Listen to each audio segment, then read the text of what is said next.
रणविजय को पता था कि वो क्या सोच रही है, इसीलिए वो फोन उठाता है और टीना के हाथ में रख देता है। टीना फोन लेकर अंदर अकेले में नहीं जाती, बल्कि वो रणविजय के सामने ही पूरे कॉन्फिडेंस से बात करती है। तभी प्रणय उससे कहता है, टीना, तुम इस वक्त कहाँ हो? मैं डरी हुई थी कि कहीं रिपोर्टर्स मुझे ढूंढ ना ले, इसलिए मैं एक होटल में छुपी हुई हूँ। अच्छा, तो तुम्हें भी नहीं पता कि रितिका ने क्या किया है? रितिका? क्या हुआ रितिका को? अरे मैं तो अभी तक रितिका से मिली भी नहीं हूँ और ना ही मेरी उससे कोई बात हो पाई है। आखिर क्या किया है उसने? तुम्हारी मैनेजर को थैंक्स। उसकी वजह से पीजी ग्रुप बर्बाद होने वाला है। जल्दी से तुम ऑफिस पहुँचो, मैं तुम्हारे लिए एक प्रेस कॉन्फ्रेंस रखवा रहा हूँ। टीना, अब हमारी कंपनी को बर्बाद होने से सिर्फ तुम ही बचा सकती हो। Press conference? मतलब वो फिर से सारा ब्लेम तुम्हारे ऊपर डालने का प्लान बना रहा है? जैसे ही रणविजय बोलना शुरू करता है, टीना प्रणय का कॉल डिस्कनेक्ट कर देती है। सुनो, मैंने अपना नंबर तुम्हारे फोन में सेव कर दिया है। किसी भी समय अगर तुम्हें मेरी जरूरत हो तो मुझे बता देना बस। Thank you Ranvijay. तो मुझे रणविजय कहकर क्यों बुलाती हो? तुम जल्दी से मेरा कोई नाम ढूंढो, वरना मैं तुम्हें जाने नहीं दूंगा। हाँ, अभी कैसा रहेगा? चलो, मैं तुम्हें वापस तुम्हारे ऑफिस छोड़ देता हूँ, लेकिन हाँ, एक चीज हमेशा याद रखना, तुमने मुझसे प्रॉमिस किया है वो मत भूलना। आई थिंक तुम समझ रही हो ना कि मैं किसकी बात कर रहा हूँ? टीना जानती थी कि रणविजय इस वक्त किसकी बात कर रहा था। वो रणविजय की आंखों में विश्वास भरी नजरों से देखती है और उसे खुद पर भरोसा करने का यकीन दिलाती है। टीना उस दिन सुबह बहुत ही मन से तैयार होती है। रणविजय ने उसके लिए हल्के गुलाबी रंग का एक डिजाइनर सलवार कमीज मंगवाया हुआ था। उसने जब कपड़ों के साथ में एक पैकेट में बिंदी देखी तो वो बहुत ही ज्यादा हैरान हो गई। वो तैयार होकर जैसे ही बाथरूम से आती है तो रणविजय उसे देखकर हल्की सी सीटी मारता है और कहता है, you are looking very beautiful my dear wife. Thank you my dear hubby. अब चलो भी। सिर्फ 40 मिनट में ही मुंबई के इस हैवी ट्रैफिक में रणविजय ने गाड़ी चलाते हुए टीना को पीजी ग्रुप के ऑफिस के करीब लाकर छोड़ दिया।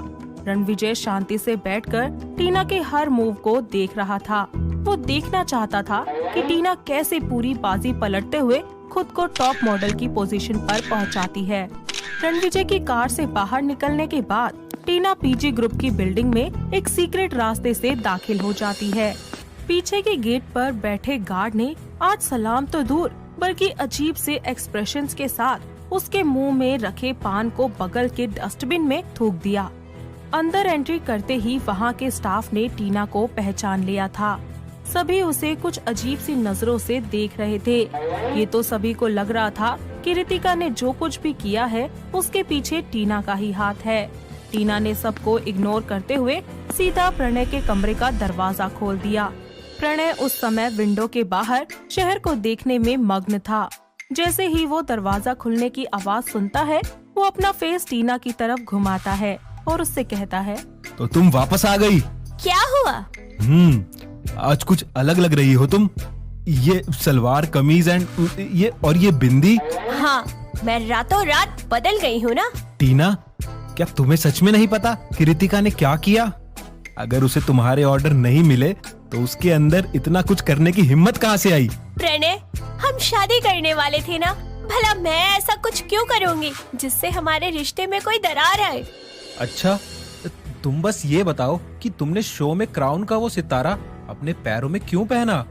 तुम अच्छे से जानती थी कि तुम्हारे और यूसुफा के बीच सबसे बड़ा अंतर तुम दोनों की टांगे ही हैं। फिर भी तुमने ऐसा क्यों किया? प्रणय के लिए अभी भी वो दुनिया के सामने खुद को गलत साबित कर सकती थी, लेकिन जब उसे इस बात का विश्वास हो गया कि प्रणय ये सब सिर्फ और सिर्फ यूसुफा को बचाने के लिए कर रहा है, तो टीना का दिल एक बार फिर से टूट गया। उस वक्त मेरे पास क्राउन के सितारों को घुटनों में पहनने के अलावा और कोई चारा नहीं था। उस वक्त वहाँ यूसुफा के असिस्टेंट भी मौजूद थी, तुम मुझसे पूछ सकते हो।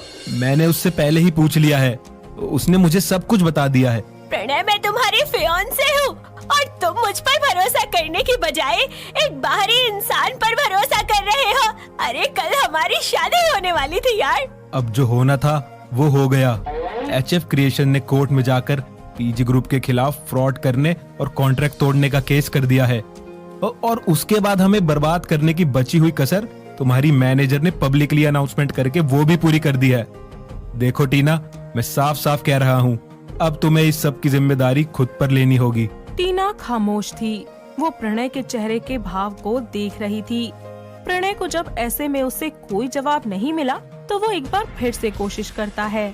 देखो टीना, हम जल्दी ही शादी करने वाले हैं, तो मैं नहीं चाहता कि मेरी होने वाली बीवी की वजह से मेरे करियर पर कोई असर हो। इसलिए टीना, इस कंपनी को बचाने के लिए तुम्हें खुद सारी जिम्मेदारी लेकर पब्लिकली अनाउंस करना होगा कि तुम्हारी मैनेजर ने तुम्हें फेमस करने के लिए ये सब किया था।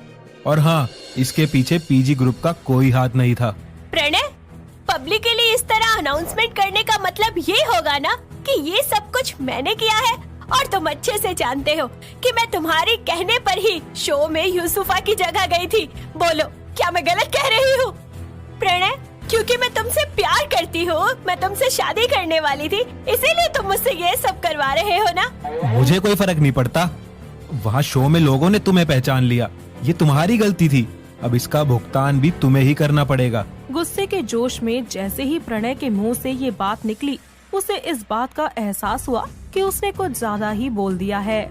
वो तुरंत ही बिल्कुल नॉर्मल हो जाता है और फिर एक बार अपनी बाहों को खोलते हुए टीना को गले लगाने के लिए आगे बढ़ता है, लेकिन टीना उसे पीछे धकेल देती है, जिस पर प्रणय बड़े ही प्यार से उससे बोलता है। टीना, मैं थोड़ा ज्यादा गुस्से में आ गया था, लेकिन सिर्फ इस बार तुम मेरी मदद कर दो प्लीज।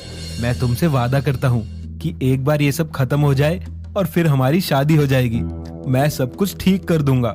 देखो प्रणय, मैं ये सब इसलिए नहीं कर रही क्योंकि मैं अपनी गलती मान रही हूँ। मैं ये सब को सिर्फ इसलिए कर रही हूँ ताकि तुम्हारे करियर में कुछ बुरा ना हो, लेकिन इससे आगे मैं कुछ नहीं करूँगी। हाँ, मैं प्रॉमिस करता हूँ, दोबारा ऐसा कभी नहीं होगा। प्रणय अच्छे से जानता था कि जैसा टीना का स्वभाव है वो हमेशा उसके कंट्रोल में रहेगी। आगे भी टीना ये सब करने के लिए जरूर मान जाएगी। इतना सोचकर प्रणय एक बार फिर उससे कहता है, प्रेस कॉन्फ्रेंस दोपहर में 3 बजे है। उससे पहले हम एक रिहर्सल कर लेंगे और ये कंफर्म कर लेंगे कि तुम प्रेस कॉन्फ्रेंस में क्या कहने वाली हो। टीना रोना बंद कर चुकी थी और वो प्रणय की आंखों में ठीक उसी तरह एक बार फिर देखने की कोशिश कर रही थी जैसे वो पहले देखा करती थी। एक बात तो पक्की थी कि इस बार टीना खुद को प्रणय के हाथों यूं इस्तेमाल नहीं होने देगी।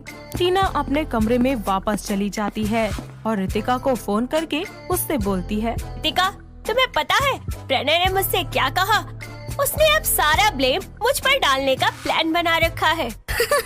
टीना, ये कौन सी नई बात है? वो तो हमेशा से ऐसा ही था, बस तुम्हें थोड़ा देर में समझ आया है। अच्छा, अब ये सब छोड़ो, तुम मुझे बताओ कि आगे क्या करना है। 3 बजे मैं अपनी गलती मानकर लोगों के सामने माफी मांगने की अनाउंसमेंट करूंगी और उसके ठीक बाद तुम प्रणय और यूसुफा की हॉस्पिटल वाली फोटोज रिलीज कर दो। हाँ हाँ बिल्कुल, मैंने तो इसे एक्सपोज करने के लिए एक बड़ी सी हेडलाइन भी सोच ली है। एक्सपोज्ड, पीजी ग्रुप के सीईओ प्रणय गुलाटी का स्कैंडल। सॉरी रितिका, मैं तुम्हें इन सब के बीच में घसीट रही हूँ। अब अगर तुमने ये फैसला कर ही लिया है तो मैं तुम्हारी मदद जरूर करूंगी, और बल्कि सिर्फ टॉप मॉडल बनने में ही नहीं, इंटरनेशनल मॉडल बनने में भी मैं तुम्हारी मदद करूंगी।